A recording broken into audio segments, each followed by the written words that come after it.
Hayot shunday qisqa ekanki, kecha kichkina yosh bola bo'lib yurgandik. Hattoki burnimiz oqayotgan paytda ham e'tiborsiz bo'lib, hatto burnimizni artishga qurbimiz yetmagan yosh bolacha bo'lganmiz. Bir ko'zimizni ochib yumdik va ulg'aydik. Oilali bo'ldik, juft halollarimizni topdik, farzandli bo'ldik, navara-evara, chevaralik bo'lishlikka harakatni boshladik. Yana bir ko'zimizni ochib yumdik. Allohga ayon buyog'i. Qabrda bo'lamizmi yoki bo'lmasa mana shu navara chevara farzandlarimizni rohatini ko'rib, ularni haqqiga duo qilib o'tirgan bo'lamizmi? Bu yolg'izgina Robbil alaminga ayon bo'ldi, xolos. Assalomu alaykum va rahmatullohi va barakatuh. Mana shu Esti Aliya Media kanalini kuzatib boruvchi aziz ota-onalar, aka-ukalarimiz, opa-singillarimiz. Ushbu dasturimni aynan mana shu xonadonimga kelayotgan tibbiyot topa olmagan kasalliklar bilan mana shu roqiylarga borib juda ko'p bilib-bilmasdan mana shu qo'y so'yish, tovuq so'yish, qonlatish shunaqa holatlarga borib qo'yayotgan bemorlar juda ko'p kelishyapti. Alhamdulillah barchalari shifo topishyapti, chunki Qur'on shifo. Bu bilan demoqchimanki, mana shu ertaga bormizmi, yo'qmizmi? 5 kunlik dunyoda bir-birimizni mana shu hasad qilib bir-birimizga masalan kibrlanib, manaman deb qo'limizga ozgina pul tushib qolsa, o'zimizni yo'qotib qo'yib yoki bo'lmasa qandaydir bir dushman orttirib, ularni ortidan sehr joduga borib, yugurib yurish va hokazona. Bir oxiriga o'ylab, bir kun bu olamni tark etishimiz bor. Xohlasak ham, xohlamasak ham. Oxirat, qiyomatni qo'yingda, vijdonni avvalo oldingizga qo'ying. Alloh ko'rib turibdi mana degan nuqtai nazarda yashashni qachon o'rganamiz biz o'zbeklar? Bizlarga nega endi chetdan dushmanni keragi yo'q? Nega endi o'zimiz mana shu oilalarni buzish bilan, bir-birimizga hasad qilish bilan, g'iybat, tuhmatlarni, masalan tuhmat toshlarni otishlik bilan ovoramiz? Nega? Xonadonimga kelayotgan aksariyat bemorlarni mana shu sehr joduni ortidan kasallik orttirib bo'lishyapti. Daydi jinlarni chalishidan kasallik orttirib bo'lishyapti. Mana shu kasalliklarni hattoki Amerika professorlari ham tan olyapti. Nega? Uni hatto MRT topa olmaydi. Har qanday rentgenga tushing hech nima topa olmaydi. Va vaholanki mana shu professorlar ham islom dinini qabul qilyapti. Nega endi shu bir-birimizga hasad qilamiz? Nega endi bir-birimizni mana shu g'iybat qilib ko'ra olmasdan men vaqti kelganda ko'zimga yoshlar kelib ketdi, mana shu singillarimiz kelib qiynalib azob bilan gapirib berayotgan gaplari, onaxonlarimizni qanaqa yig'lab duo qilishlari sababini aniq aytadigan bo'lsam, o'z masalan kelinim emas, bu qizim degan qizlar qaynonasiga kelinlar sehr jodu qilishyapti. Qanaqa zamonlarga qoldik? Nega o'sha yoshi kattalar, o'sha avvalgi odamlar, oldingi zamon odamlari emas, zamon o'zgarmaydi, zamon turadi, odamlar o'zgaradi. Nega men bo'lsam, o'zim bo'lsamga tushib qolganmiz? Nega shu qadimdagilar buvim rahmatli aytib berardilar. Qo'shnimizni qo'rg'oni 60-80 sm balandlikda shunchaki bo'lgan xolos.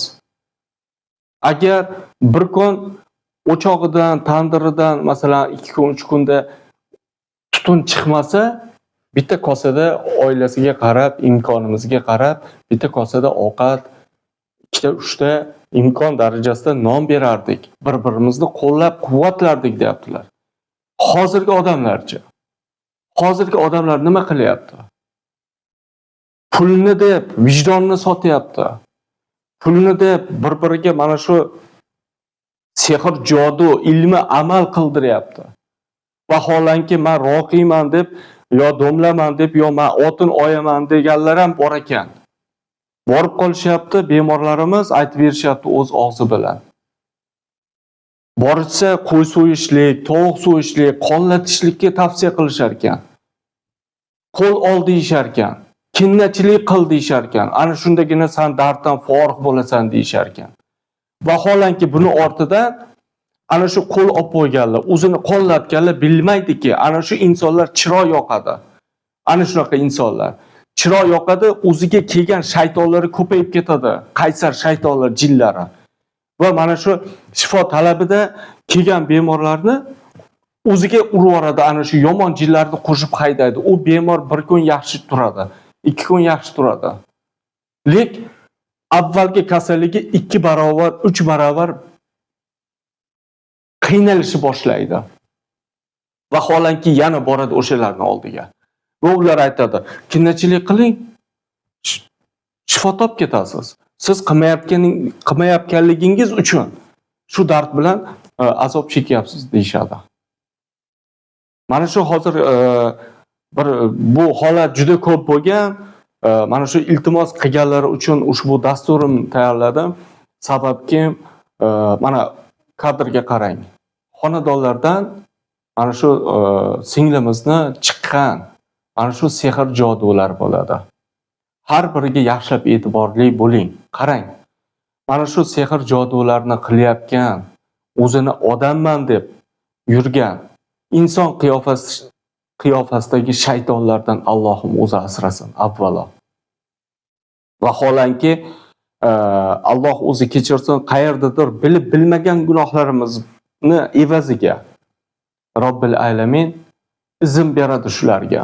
Allohning iznisiz hech bir narsa bo'lmaydi. Allohning iznisiz. Barchasi mana shu taqdirimizga yozilgan va o'zimizda qilayotgan harakatlarimizda, yaxshi, yomon amallarimizga yarasha Alloh Parvardigor shu narsani ta'sir qilishligiga izn berib qo'yadi. Va kimdir bu olamda sababchi bo'ladi. Shuning uchun aytaman, mana shu kadrdagi mana bu holatga qarang yaxshilab. Bu mana shu hayvondan bo'lgan hayvoniy mahluqotlarda nima ayib? Hatto mana shu kuchukni, itni, ya'ni oyog'ini kesib, qarang, ozor berib, ignalarni sanchib, o'zini o'qiydigan guddi balolarni o'qib sehr jodu qildirib beryapti. Mana shu buyurtmachi, zakatchiga. Mana qarang yaxshilab. Bularda nima ayb, hayvonlarda nima ayb? Shu darajada vahshiylashib ketdikmi? Bizga chetdan dushmanning keragi yo'q. Nega biz o'zbeklar bir-birimizni qo'llab, havas qilib uy olsa, mashina olsa yoki Alloh bergan bir o'zini kuchi bilan, qudrati bilan, Allohning inoyati bilan halol, pulsiz, tanish bilishsiz amallarga o'tirayotgan bo'lsa, yoki Alloh bergan iqtidori, xislati, qobiliyati bilan ish boshlayotgan bo'lsa, nega endi biz aynan mana shu bir-birimizda hasad qilamiz? O'sayotgan Allohning inoyati bilan o'zini amaliga ko'tarilayotgan yaxshi insonlarni oyog'iga bolta bilan urishni, ildizini chopishni xohlaymiz. Nega? Nega shu darajagacha borib ketdik? Nega bir-birimizni ko'ra olmaymiz? 5 kunlik dunyo, yana qaytarib aytaman, kechib yurgandik burnimizni arta olmasdan. Hozir esa nima bo'lyapti? Ulg'aydik. Ertaga bormizmi, yo'qmizmi? Robbil alaminga ayon. Hatto o'zim ham. O'zimga o'zim kafolat bera olmayman. Mana shu 1 daqiqaning ichida bormanmi, yo ertaga bormanmi, yo'qmanmi? Shuning uchun men shu darajada nima deydi? Xafa bo'lib ketyapman. Onaxonlarimiz kelishyapti. Singillarimiz kelishyapti. Menga eng ta'sir qilayotgan narsa mana shu bo'layotgan narsa. Onaxonlarimiz yig'lashyapti-da, azobdan. O'g'lim, boshim qisib og'riydi ayni shom paytida. Boshlanadi toki bomdod namozigacha. Oyog'im shundoq tosh bo'lib tortib og'riydi, xuddi tomir tortigandek. Shom paytidan boshlaydi toki bomdodgacha. ichimni bir nimalar siqadi, yuragim qorong'u, tumonat bo'lib ketadi. Qalbimga hech nima sig'maydi. Alloh o'zi kechirsin. Allohim omonatingni ol devoraman deb yig'lab gapirib berishyapti. Robbil alamin vaholanki sababchi ekanman. Xonadonimga shunaqangi tibbiyot topolmagan kasallikdan aziyat chekayotgan bemorlar Qoraqalpog'iston, Surxondaryo, O'zbekistonda borki viloyatida, qo'shni respublikadan, qo'shni davlatlarimizdan kelishyapti. Nega? Shu darajada bo'lishimiz kerak. Mana kecha Andijon viloyatidan yosh singlimiz keldilar. Sehr jodoni ortidan tutqanoq kasali bo'lib qolganlar. Qarang. Fakt bu. Mana xonadonim hamma joy masalan video kamera bilan jihozlangan va har bir so'zni albatta yozib oladi. Bunaqangi bemorlar, bunaqangi singillarimiz yaqinda turmush qurgan, sababsiz ajrashib ketishyapti. Sababsiz, arzimagan narsa uchun. Hattoki vaholanki ana shu singlimizga sehr jodu yedirib yuborishgan. Ruqiya davomida isbot dalili keladi, inshaalloh. Isbot dalili kelyapti, u singlimiz hamma narsani bilib turibdi va bu xonadonimdan chiqib ketishgandan keyin hech qancha masofa yurmasdan 10-15 kilometr yurmasdan turib ichlaridan so'laksiz toshlar tushyapti. Mana kadrga qarang. Bu nima, toshmi bu? O'zim ham hayron qoldim. Vaholanki aniq sehrni ta'sirida bu singlimizga mana shu qushdan ketish, ya'ni tutqanoq kasali duchor bo'lib qolgan. Shu narsa paydo bo'lib qolgan shu singlimizda. Faqat nafaqat bularda. Bu holat juda ko'p bo'ldi. 5000 dan ortiq bemor kelyapti xonadonimga. Va pul uchun vijdonimni sotayotganim yo'q. Narxlab ham qo'yayotganim yo'q. Har bir insonning o'zini ongi bor. Vrachlar, boshqalar masalan retsept qilib bersa million ketib qoladi. Men million deyap kelaman. Yo'q, avvalo Alloh shifosini bersin. Men mana shu dasturimda yana qaytarib aytaman.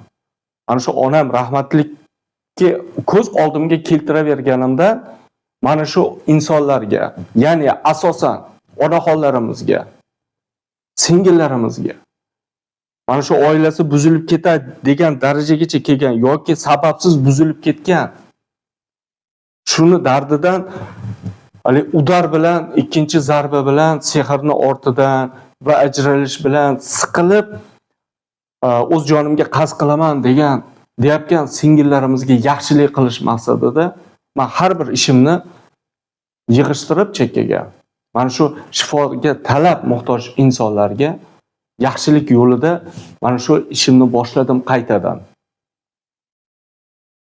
Hayron qolaman. Nega shunaqa emas? Nega biz bir-birimizni mana shu g'iybat qilib, tuhmat qilib va hokazo qilamiz? Nega bir-birimizni ko'ra olmaymiz? Nega shu darajagacha bordik? Eski zamon odamlari boshqa edi deyshadi kattalar. Yo'q. Eski zamon kattalar zamon deyishgani bilan zamon o'zgarmaydi. Odamlar o'zgaryapti. Bir kishini tomi balandroq bo'lib qolsa, qasma-qasga undan o'tkazib qo'yapti. Shu darajagacha boryapgan odamlarni ko'rdim. Va shaxsan o'zim guvohiman. Qo'shni zo'rg'a yashayapti. O'ziga shunaqangi qasr uyini quryapti. Nahotki shu qo'shni uyini ko'rsangiz, loy suvoqda, lekin o'zini uyini ko'rsangiz 2 etaj, 3 etaj qilib qurib qo'ygan. Omadini bersin. Lekin nega o'zligimizni yo'qotib qo'yamiz? Bir kun bu olamni tark etishimiz bor. Hamma narsa qolib ketadi. Farzandimizni o'ylaymiz deymiz. Yo'q, farzandning rizqi har bir insonni, hattoki mana shu ko'zimizga ko'rinmaydigan bir hasharot mavjudotning ham rizqi Allohning qo'lida. Xohlaymizmi, yo'qmi, bu olamni tark etamiz. Nega yaxshilik bilan, yaxshi amallarimizni o'ylab, bir kun qabrda juft halolimizni ming yaxshi ko'raylik, farzandlarimizni, ota, ona, aka, ukalarimizni yaxshi ko'raylik. Lek bir kun tark etamiz ularni. Bir kun ajralamiz va qabrimiz alohida bo'ladi. Va ana shu joyda qandoq qilib savol javobga tayyorgarlik ko'rmasdan turib, yaxshi amallarni o'ylamasdan turib, birovlarga hasad qilamiz, birovlarga sehr qildiramiz. Nima uchun? Sabab. Men shaxsan mana shu haqiqat aytadigan bo'lsam, hech qachon odamman degan inson, mayli oxiratni, qiyomatni qo'ysin, vijdoni bor odam, iymoni bor odam albatta hech qachon birovga zulm qilmaydi. Va yaxshimi, yomonmi, bir kun bu olam tark etgan kuni qiyomat kuni boshlanadi. U qiyomat qachon bo'ladi? O'sha qiyomatning alomatlari bilinyapti, boshlanib qoldi deyshadi. Yo'q. Har bir inson o'lgan kuni qiyomat kuni bo'ladi. Mana shu ehson degan narsa, sadaqa degan narsalar bor. Hindistonlarga borishyapti, Xitoylarga borishyapti, Rossiya davlatlariga, Turkiyalarga borishyapti. Yo'l kira, falon, piston, sarf xarajat, to'g'ri, kimlargadir bu pul emas. Shifo topsam bo'ldi deyapti. Lekin mana shu sadaqa raddi balo. Nima uchun sadaqa berib qo'ymaymiz? 2000 so'm bo'lsa ham, 2000 so'm bo'lsa ham o'zimizga o'zimiz qilamiz shu narsani. Vaholanki ortidan yaxshilab bundoq e'tibor berib qaraydigan bo'lsangiz, mana shu arzimagan sababsiz oilalar ajrashib ketyapti. Arzimagan narsa bilan mana shu sehrni ortidan o'zi bilmagan holatda mana shu singillarimiz, opalarimiz yoki akalarimiz, ukalarimiz fahsh ishlarga kirib ketyapti. Fahsh yo'llarga yurib ketyapti. Vaholanki oila buzilib ketyapti. Farzandlar tirik yetim bo'lyapti. Albatta har bir farzand uchun ota-onani vazifasi bu yerda eng katta muhim rol o'ynaydi. Uni qanaqa tarbiya olishi, uni qanaqa voyaga yetishi. Qush inida ko'rganini qiladi. Sizlarning ham farzandingiz siz mana shu o'zini odamman deb shayton qiyofasida yurgan odamlar, ayollar ayniqsa ko'proq. Avvalo kechiring, haqiqatni aytmasam bo'lmaydi. Ana shu xonadonimga kelayotgan, aziyat chekib, qiyinchilikdan kelib yig'layotganlarni ko'rib, mana shu dasturni tayyorlashga astoydil harakat qilishni boshladim. Ana shu sizning farzandingiz siz borayotgan sehr jodularga, hatto farzandlarni yetilab borishar ekan. Qazo navbatda turishar ekan.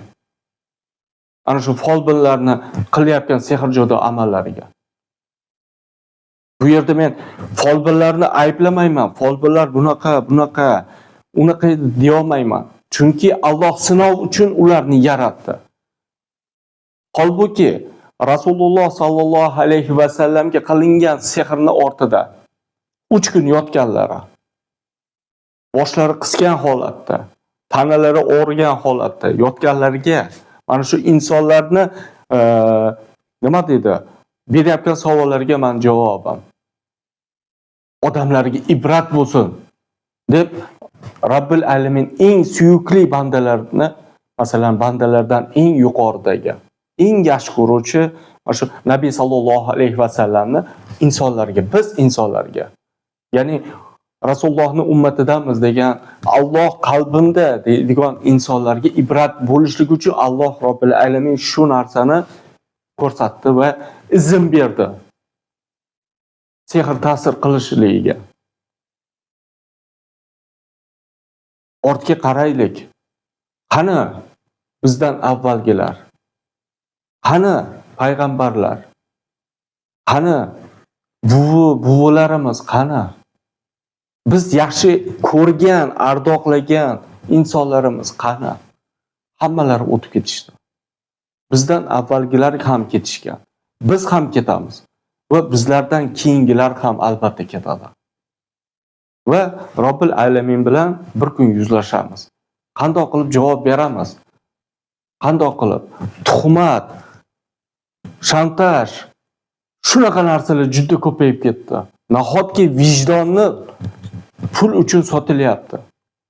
Men shu o'rinda haqiqatni aytaman. Xonadonimga kelgan har bir bemorni avvaldan aytib qo'yaman. Alloh avvalo shifosini bersin. Yaxshi umidlar bilan kelgansiz. Men bilib turaman. Agar Alloh shifosini bermasa, isbot dalil kelmasa, sizdagi mana shu qilingan sehr yoki mana bu shaytonlarning jinlarni chalishligi. Sizni berayotgan pulingiz men uchun harom deyman. Alhamdulillah, yana aytaman. Meni ota-onam bergan tarbiyalariga mingdan ming shukrlar aytaman. Shifo toping, ana undan keyin ko'nglingizdan chiqqani deyman. Yana qaytarib aytaman. Har bir insonning o'zini ongi bor. Million dori ukollar bilan shifo topmagan narsa Qur'onni shifoligi, ruqiyani, sura oyatlarning shifoligiga men amin bo'ldim deb o'zlari ko'ngildan chiqarib berib ketishayotgan odamlar bor. Bu bilan aytmoqchiman. Aziz opa singillarimiz, onaxonlarimiz, ayollar ojiza bo'ladi. Sizlar ojizasiz. Shomdan keyin imkon qadar yolg'iz chiqishlikka yo'l qo'ymang. Ko'p qavatli uylarda yashasangiz ham, ko'chada hamma joy yorug' bo'lib, chiroqlar yonib turgan holatda ham, majbur bo'lgan taqdiringizda ham imkon qadar yolg'iz chiqmang. Mana shuni ortidan bo'ladi. Bu sehrlarning turi bor. Arzimagan sababsiz oilalar buzilib ketishi. Arzimagan narsa bilan ota-ona uzilib ketishi orasi. Ota-onalar bilan farzandlarning o'rtasi. Vaholanki shunaqangi kelinlarni eshityapman. O'zlari aytib berishyapti. Hatto kelin qaynonani, singillar, opalar, kelinlar yaxshilab quloq soling.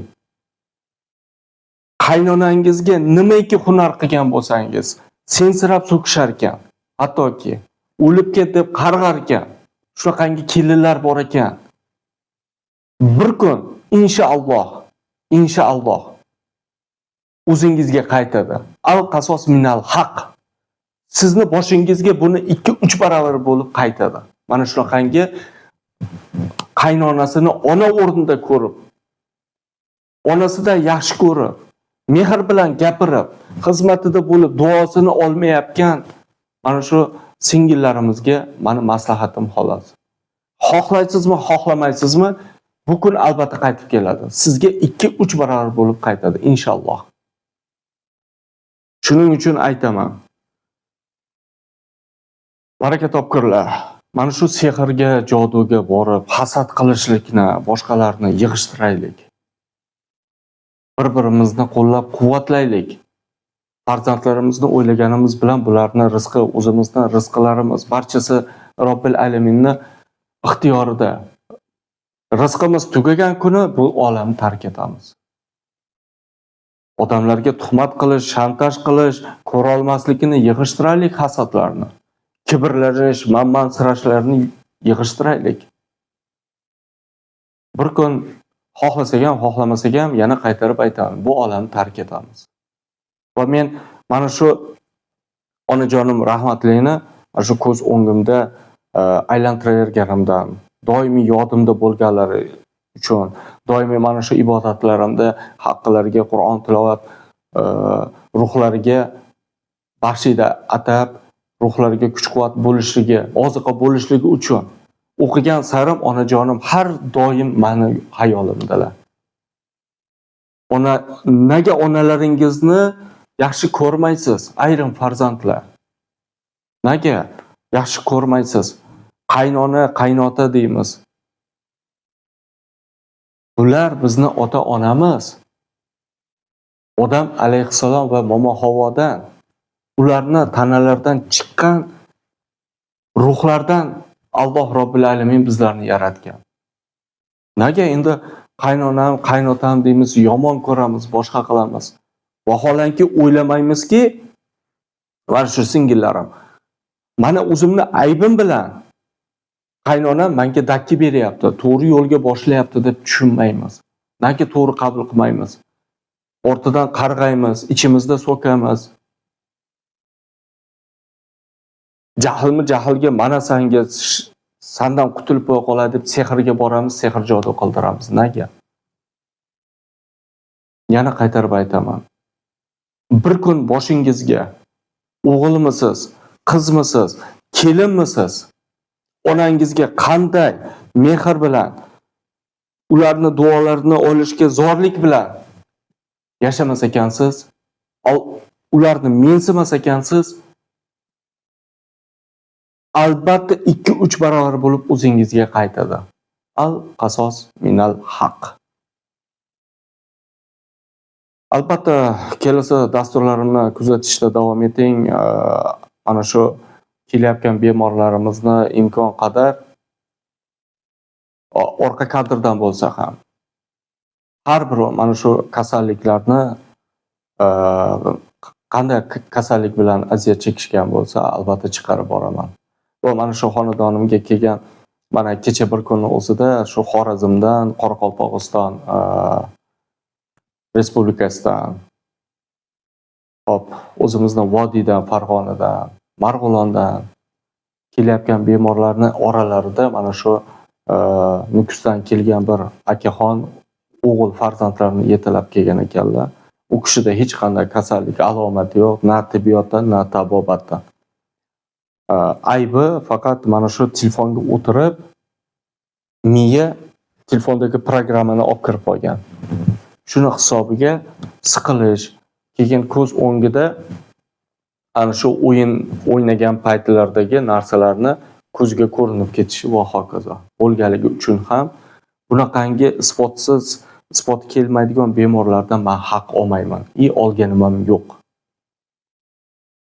Lekin Allohga shukrki, mana shu Vodiydan, o'zimizdan, Xorazmdan kelyaptilar.